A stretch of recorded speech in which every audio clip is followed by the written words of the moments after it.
Donc, bienvenue à tous pour cet atelier offert par Sujet Trade.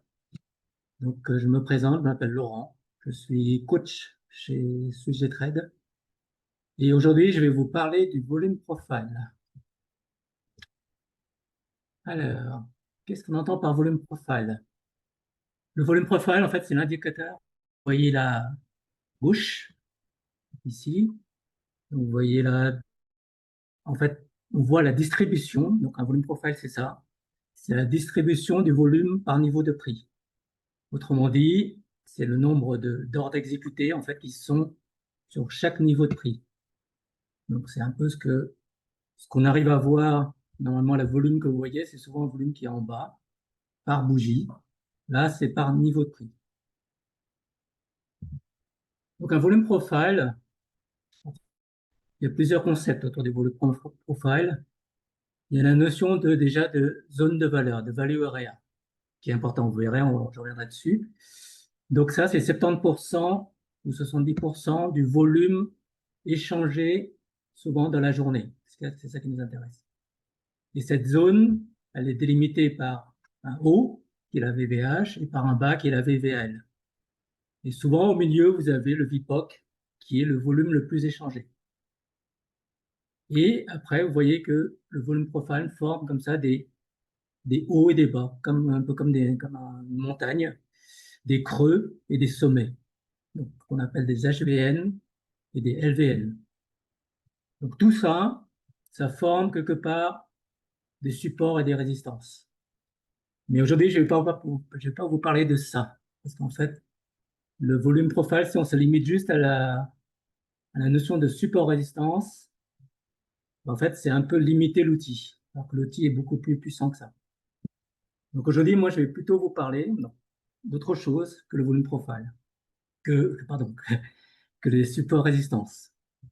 Et pour ce faire, je vais vous demander d'imaginer ça. C'est-à-dire que le volume profile, vous voyez à gauche, je vais le retourner. Et en le retournant, on arrive à avoir comme ça une forme en cloche. Une forme en cloche, peut-être certains d'entre vous ont déjà entendu parler de ça. Cette forme en cloche, en fait, on appelle ça la courbe de Gauss. Donc, c'est quoi Gauss? Donc, la courbe de Gauss, en fait, Gauss, c'était un mathématicien, un statisticien même, qui a fait une étude et qui a démontré qu'une distribution normale sur des statistiques, peu importe la statistique, formait comme ça une cloche. C'est-à-dire qu'au milieu, vous avez toujours la population la plus importante, et après, plus on s'écarte, et plus cette population elle diminue. D'accord? Donc, par exemple, pour l'exemple, prenons l'exemple des tailles des hommes en Suisse. Donc, si je regarde un peu au milieu de la courbe, c'est la taille moyenne qui est de 1,70 m, 1,70 m. Et les écarts types, supposons que c'est 10 cm à chaque fois. Donc plus on s'écarte et moins on a de population. Donc après, on raisonne, il y a toute une théorie autour de ça, on raisonne par notion d'écart type. C'est-à-dire un écart type près, donc un écart type en moins ou un écart type en plus, donc 1,60 m, 1,80 m. En fait, à un écart type près, on est plus ou moins à 68% du volume total des statistiques. Et si on écarte de deux écarts types, on est à 95, 95% de la population totale. Alors, quel est l'intérêt, vous allez me dire? Quel est l'intérêt de ça? Donc, quel est l'intérêt de connaître la taille des hommes?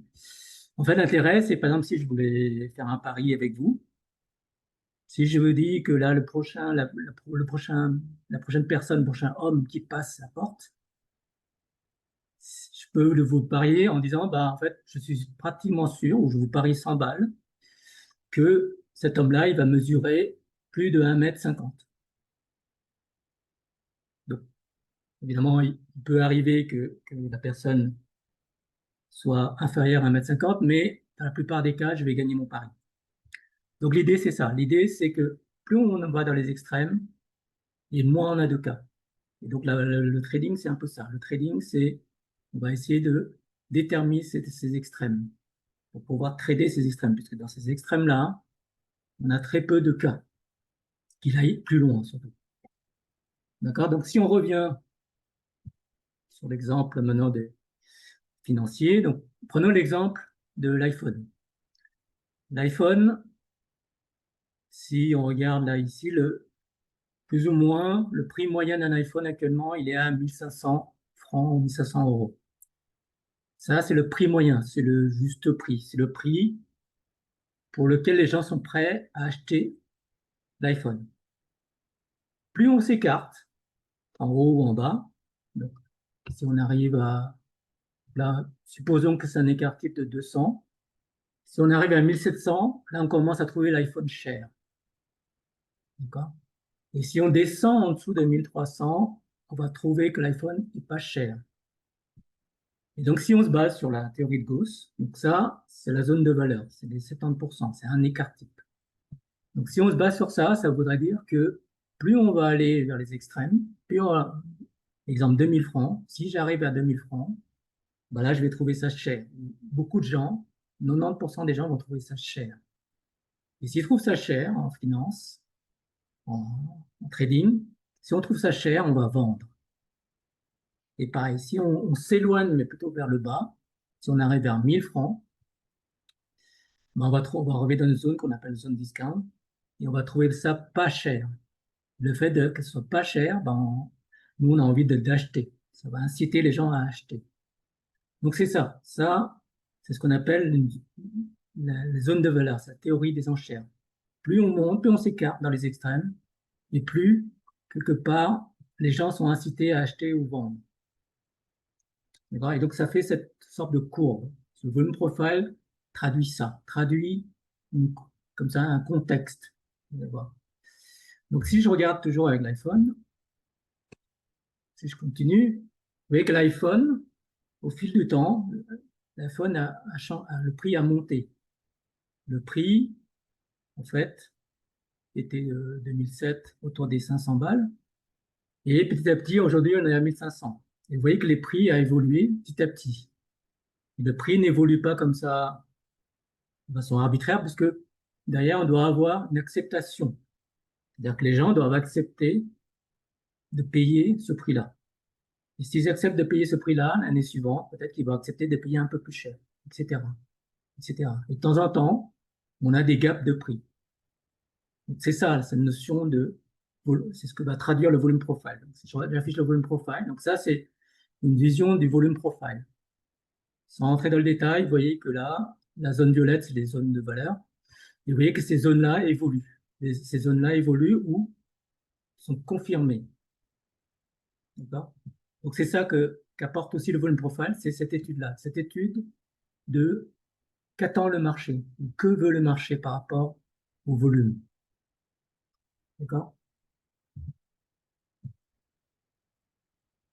Donc, je vais vous montrer maintenant comment on va analyser ça, justement. Parce que l'intérêt va être ça, c'est d'analyser, en fait, ce que veut le marché. Donc, le marché, c'est les gros, mais c'est aussi la population, hein, ou les retail, hein, c'est la masse des retail.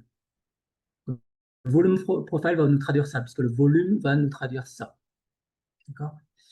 Donc ici, pareil, ben, on va se baser sur plusieurs niveaux, qui est donc le volume profile en lui-même, qui est le VVH, la value array, pardon, la zone de valeur, qui est démarquée par un haut, qu'on appelle la VVH, qui est démarquée par un bas, qu'on appelle la VVL, c'est la VVA low, hein, simplement. Et au milieu, plus ou moins au milieu, on a souvent le VPOC. En tout cas, le VPOC est toujours dans la zone de valeur, puisque c'est le prix moyen. Et on va aussi utiliser enfin, on appelle ça l'amplitude du prix qui est exploité la veille. Donc l'amplitude du prix, c'est le range, le daily range, qui a aussi un haut et un bas. Donc ça va être nos points de repère. Ces 5 lignes, ce sont des points de repère. Évidemment, ce sont aussi des supports résistance, mais c'est surtout des points de repère. Je veux juste surtout vous montrer l'utilisation de ces lignes-là comme point de repère pour le contexte, pour comprendre le contexte. Ce que vous avez sans doute vu sur YouTube ou sur pas mal d'endroits, souvent on vous dit tracer ces lignes-là, tracer ces niveaux, et utiliser ça comme support à distance.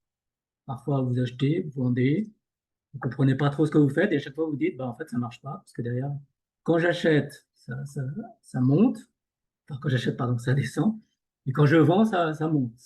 Le support, il ne tient pas, il casse. Et ça, c'est parce que derrière, vous utilisez ces niveaux-là uniquement comme niveau de support à distance. Et justement, on va aller au-delà de ça.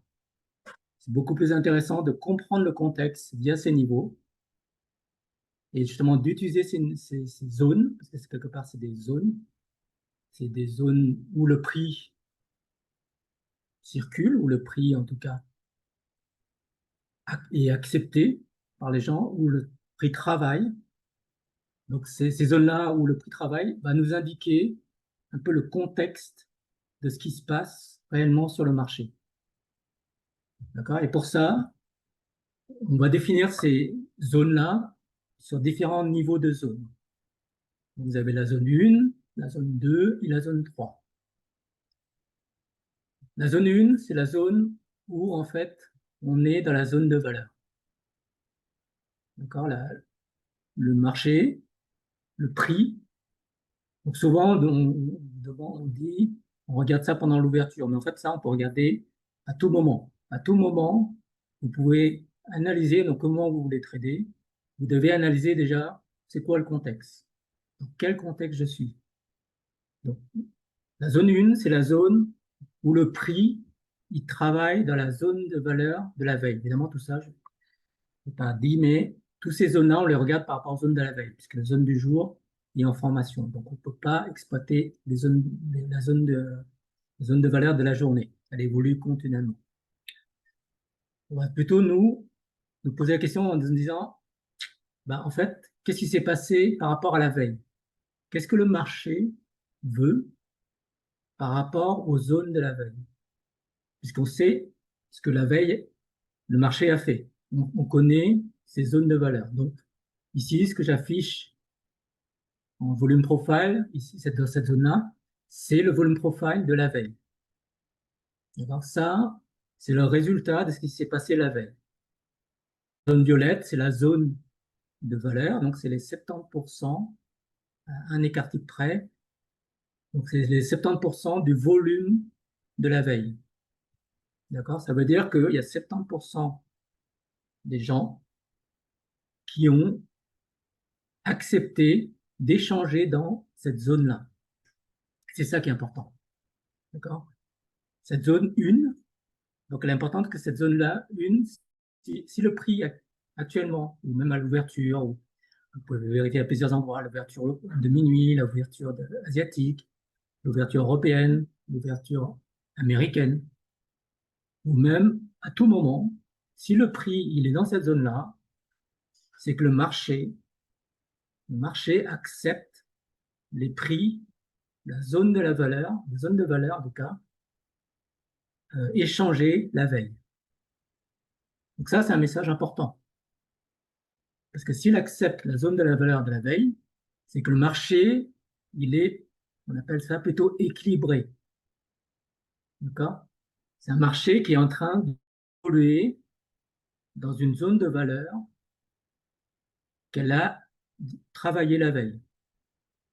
L'iPhone, par exemple, l'exemple de l'iPhone, on est dans un marché équilibré puisque l'iPhone ne bouge pas tous les jours.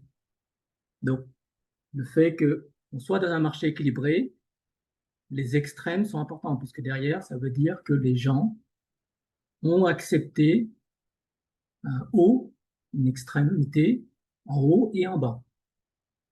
Et que si jamais le prix venait vers ces extrêmes, derrière, la réflexe des gens, la majorité des gens, les 70% des gens, en haut, les gens vont vendre. Donc, quand c'est cher, les gens vendent. Et quand c'est en bas, les gens vont acheter. Donc, cette zone 1, elle est importante. Le fait d'ouvrir, d'être dans la zone de valeur, c'est très, très important. Puisque c'est ça qui va vous dire le marché est en équilibre. Le marché accepte le prix de la veille. Donc, quand je suis dans cette zone-là, mon réflexe, ce sera surtout de vendre le haut, la VVH, acheter la VVAL. Et le milieu, le prix médium, le VPOC, je vais l'éviter. D'accord? Puisque c'est la zone où il y aura le plus de bagarres.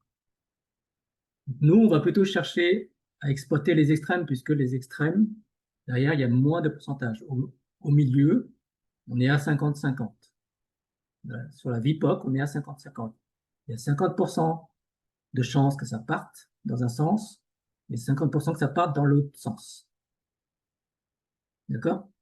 Donc la zone 1, elle est hyper importante. La zone 2, là, vous êtes en dehors de la zone de valeur, de la zone violette. Mais vous êtes encore dans le range de la veille. Vous êtes encore dans le prix négocié la veille. Ça, c'est important aussi. C'est que derrière le prix, la veille, le prix ou le marché vous a aussi montré ses extrêmes quelque part. Il est monté jusqu'à un plus haut, il est descendu jusqu'à un plus bas. Donc ça, c'est important quand même de prendre en considération ça. Donc quand le prix est dans la zone 2, donc entre la VVA et le range, il est dans une zone pour l'instant d'incertitude. D'accord? Il ne sait pas ce qu'il veut. Pour l'instant, il dit, OK, pour l'instant, je n'accepte pas la zone de valeur, ça ne me plaît pas trop, mais je ne suis pas encore prêt à partir pour chercher une autre zone de valeur, pour chercher un autre prix. Pour l'instant, je suis indécis. Donc, je reste là. Je reste en dehors de la zone de valeur, mais toujours dans le prix de la veille. Et je vais négocier là pour l'instant. Il y a un moment donné, je vais me décider. D'accord? La zone de valeur, c'est ça. On est en attente. Le marché hésite. Donc, il hésite entre accepter la zone de valeur ou rejeter la zone de valeur. La zone 3, là, on est en dehors du range. On est en dehors du daily range. Donc, soit on est plus haut, on est en dehors du range high, donc on est en dehors. Donc ça, ou en bas, évidemment. Là, en zone 3, on est dans un marché déséquilibré. Un marché déséquilibré, ça veut dire quoi? C'est un marché où tout peut arriver. C'est ça que veut dire un marché déséquilibré. Un marché équilibré, on connaît les bornes, on connaît les extrêmes. Un marché déséquilibré, ça peut aller dans n'importe quelle direction. D'accord? Sauf que derrière, on doit quand même faire une interprétation. Et souvent, l'interprétation qu'on va faire sur un marché déséquilibré, on va quand même écouter le marché. Parce que s'il ouvre au-dessus du range de la veille, donc au-dessus du range high, on peut quand même penser que le marché veut monter. S'il est en dessous, on peut aussi penser qu'il cherche plutôt à descendre. D'accord? Donc, on va quand même essayer de trader dans le sens de ce qui nous... Donc ça, c'est important, ces trois zones. Donc c'est la chose à faire. C'est pour ça qu'on vous demande souvent de tracer ces niveaux-là. Parce que parfois, les gens tracent ces niveaux, mais ne savent pas les exploiter. Et pour l'instant, les niveaux qu'on va tracer, pour l'instant, tant que je ne connais pas le contexte, je ne vais pas vous dire achetez ou vendez sur ces niveaux-là. Nous devons déjà comprendre le contexte. Et ces niveaux-là vont démarquer des zones, 1, 2, 3, qui vont nous permettre en fait d'avoir un contexte. Et c'est ça qui est important. C'est de comprendre le contexte pour pouvoir trader dans le sens du contexte. Quand on va venir à ça. Donc à la fin, ce que vous avez vu, donc en fonction de la zone, en fait, il n'y a que deux possibilités. Le marché, soit il accepte le prix, soit il accepte le prix de la veille. Donc accepter le prix de la veille, c'est accepter la zone de valeur de la veille. S'il accepte la zone de la veille, ben, en fait, il va être en range. Chaque fois qu'il va monter dans le délai extrême, les gens vont commencer à vendre, ce qui va faire redescendre le prix vers le prix moyen qui est le VPOC. S'il commence à descendre, là, les gens vont commencer à trouver ça pas cher et vont commencer à acheter. Et s'ils achètent, ils vont repousser le prix vers toujours ce prix moyen, vers ce VPOC. D'accord? Donc, l'acceptation, elle est importante.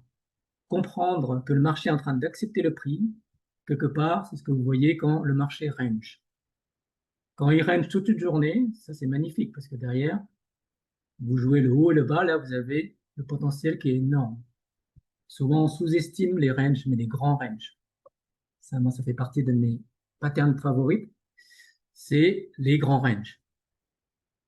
Si vous voyez, par exemple, une zone de valeur, et que cette zone de valeur, elle est suffisamment grande, et que vous voyez le marché en train d'osciller entre le haut et le bas, là, on se régale.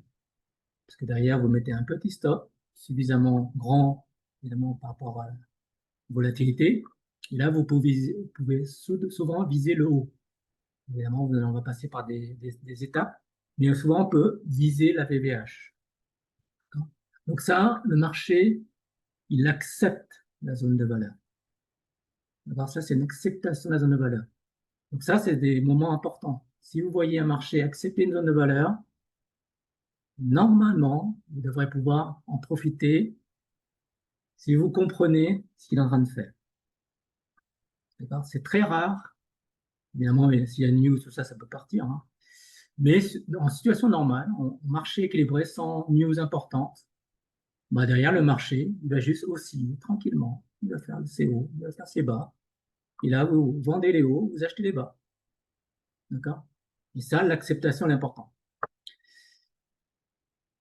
Donc, comme je vous ai dit, il y a deux situations. Soit il accepte, soit il rejette. Donc, accepter, bah, il circule entre les deux, on le voit rebondir dans les zones. Et ça marche dans n'importe quelle zone. En zone 2, pareil. S'il est en zone 2 et qu'il rebondit, bah ça, c'est sa nouvelle zone de valeur. Donc, la zone 1, je vous rappelle, c'est la zone violette. La zone 2, c'est celle qui est en haut. Mais la zone 2 est aussi exploitable. C'est-à-dire que si elle rebondit dans la zone 2, là, il n'a pas encore rejeté le prix. Il est plutôt en train d'accepter une nouvelle zone. Donc, ce qu'on appelle une extension de la zone. C'est-à-dire qu'il monte un petit peu, il essaie de monter un petit peu ou il essaie de descendre un petit peu. Il agrandit un peu sa zone de valeur. D'accord? Donc ça, c'est la première cas, c'est accepter la zone de valeur avec potentiellement une extension. Deuxième cas, c'est que le marché, il va refuser. C'est ce qu'on appelle un rejet de la zone de valeur. Il rejette, il considère que le prix négocié la veille, ben en fait, c'est pas un prix pour lui qui est acceptable, entre guillemets. L'acheteur, lui, veut peut-être lui acheter, il va pousser plus haut. Et le vendeur, lui, c'est l'inverse, il veut peut-être pousser vers le bas. D'accord? Donc, derrière, ça, c'est des rejets. Donc, ça, c'est la deuxième notion. On doit comprendre ce qui se passe. Est-ce que le marché, il est en train d'accepter la zone? Entre guillemets, là, je profite. Ou est-ce qu'il est en train de rejeter la zone? Et là, je fais attention. Un rejet de zone, de valeur, le marché, il peut éventuellement monter. Évidemment, on peut avoir des faux rejets, etc. Je ne vais pas rentrer dans le détail, mais donc s'il rejette par le haut, le marché va plutôt chercher à étendre son prix vers le haut. Donc il va plutôt pousser le prix vers le haut, il va plutôt monter. Si le marché casse le prix vers le bas, ben là c'est l'inverse. Le marché va plutôt tendre à chercher à descendre. Donc ça, évidemment, on va attendre de savoir ce qu'il fait. Dans ces situations-là, souvent, je conseille aux élèves d'attendre, et ça c'est important, d'attendre que le marché nous montre bien la cassure. Souvent, ben, on va attendre cassure, pullback sur le niveau et je repars à lui. Soit par le haut, soit cassure, pullback, je repars avec lui vers le bas. Alors ça, c'est comment exploiter une cassure de zone. Et une cassure de zone est très importante puisque derrière, si la zone est cassée, donc si la VVH par exemple est cassée, ça devient un support très important. Si la VBL est cassée, ça va devenir une résistance importante. Résistance devient support, cassure, pullback, et je repars avec lui. La VBL, cassure d'un support qui devient résistance, cassure, pullback, et je repars avec lui vers le bas. D'accord? Donc c'est ça. Comprendre le volume profile, c'est ça. Plus que d'avoir les niveaux. Évidemment, à la fin, c'est support. Vous voyez que dans un cas, la VBH, elle me sert de résistance, dans le cas où c'est accepté, dans le cas où j'ai un marché équilibré. Et dans l'autre cas, il va me servir de support. Parce que quand il sera cassé, je vais m'en servir comme support. Je vais acheter la VBH. Donc, dans le premier cas d'acceptation, je vais vendre la VBH. Vous voyez, c'est pour ça que utiliser les niveaux du volume profile, limiter les niveaux du volume profile à la notion de support à distance, c'est dommage, parce que ça apporte beaucoup plus que ça. Évidemment, donc là, en une demi-heure, je ne peux pas vous expliquer tous les cas possibles, mais il existe de nombreux cas. En fonction de l'endroit où il ouvre, en fonction de l'endroit où le prix se trouve, et en fonction de ce que fait évidemment de l'action du prix. Et c'est là que le marché va nous montrer ce qu'il veut. Soit il décide comme ça de rester dans une zone, de travailler cette zone-là, et là vous pouvez pratiquement être sûr qu'il va le faire pendant un certain temps. Soit il va casser, ça va être l'inverse. Il va déclencher un mouvement qui paraît derrière peut nous rapporter gros, puisque derrière le déclenchement vers le haut ou vers le bas peut provoquer souvent des gros mouvements intéressants à exploiter.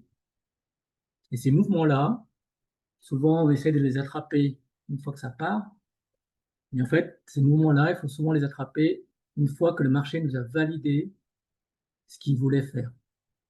J'accepte le prix de la veille ou je rejette le prix de la veille. D'accord? Et plein de scénarios, évidemment, il y a aussi des scénarios où il va nous manipuler. Ça, on ne peut pas y échapper. Ce qu'on appelle les sweeps. Donc, il y a aussi des cas où il va nous manipuler. Donc, ça, ce que je vous dis, ça ne va pas vous dire, OK, maintenant que je connais ça, je saurais tout faire. Je ne perdrai pas. Non. Malheureusement, le marché, il va aussi chercher à nous manipuler. Mais ce que vous allez réussir à comprendre, si vous comprenez ces notions de zone de valeur, acceptation, rejet, donc ça, c'est ce qu'on appelle la théorie des enchères.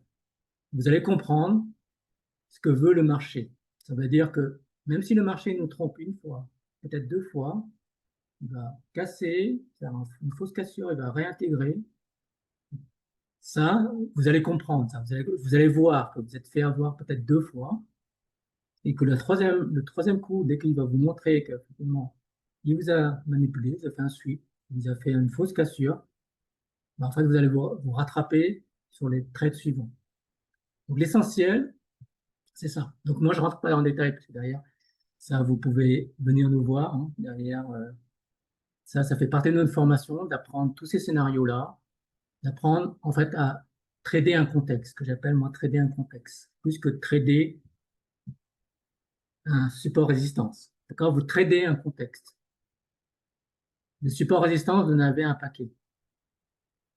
Mais en fait, derrière, si chaque support résistance, une résistance, c'est quand le prix est en bas, il y a un support, c'est quand le prix est en haut. Mais si tous les niveaux, vous les tradez comme ça, en disant, OK, le prix il est en bas, s'il vient, moi je vends. Si le prix il est en haut et qu'il arrive sur mon niveau, moi je vais acheter. Ça, c'est là où vous n'allez pas comprendre ce qu'est en train de faire le marché. Et ça, c'est ce qu'on appelle le contexte. Si vous ne comprenez pas le contexte, vous ne saurez pas exploiter les niveaux. Beaucoup de niveaux fonctionnent. Les niveaux qu'on vous donne sur le volume profile, que vous avez sur le volume profile, derrière, ces niveaux-là, ils fonctionnent. Ça marche. Mais il faut savoir les exploiter. D'accord? Donc, juste On arrive un peu au bout de la demi-heure. Donc, ce que vous pouvez faire, donc, notre école, nous proposons des formations, nous proposons aussi des coachings et nous proposons aussi une immersion d'1 heure. Venez nous voir, c'est gratuit, ou vous pouvez faire aussi sur Visio, ça marche aussi très bien. Donc nous avons un centre à Genève, nous avons aussi un centre à Sion. Donc, en fonction de l'endroit, vous pouvez venir nous voir, ou si vous pouvez vous déplacer, on fait aussi des visios. Donc, pendant cette immersion, pendant cette heure, en fait, vous allez rencontrer une chargée de clientèle, vous allez aussi rencontrer soit un trader qui est dans un autre desk, soit un coach. Moi, Raphaël qui est sur le chat, Damien, voilà, on est 4-5 coachs. Et ça, on pourra vous expliquer, vous montrer ce que nous enseignons. Donc, comprendre le contexte, ça fait partie de notre enseignement. Donc, c'est important. Maîtriser un contexte, c'est important, plus que le prix. Vous avez beaucoup vu sur le prix, vous avez beaucoup vu, je pense, sur le support résistance, mais le contexte, c'est encore plus important. Et nous parlons aussi de volume, ça fera l'objet d'autres ateliers. Et vous pouvez aussi, si vous voulez, nous contacter ou aller voir nous avons Discord, nous avons Facebook, nous avons aussi notre site internet et nous avons aussi nos Instagram. Vous verrez, il y a beaucoup d'éléments où vous pouvez aller vous renseigner, voir un peu ce que nous proposons, voir aussi ce que nos élèves partagent, parce que c'est ça aussi, et ce que nous partageons aussi. Donc voilà, j'ai fini mon atelier. Donc, nous ne répondons pas aux questions, mais n'hésitez pas à nous contacter. Je vous remercie en tout cas de votre attention. Et voilà, si la moindre interrogation, n'hésitez pas, venez sur notre Discord, venez sur notre Facebook, posez vos questions et on est là pour ça.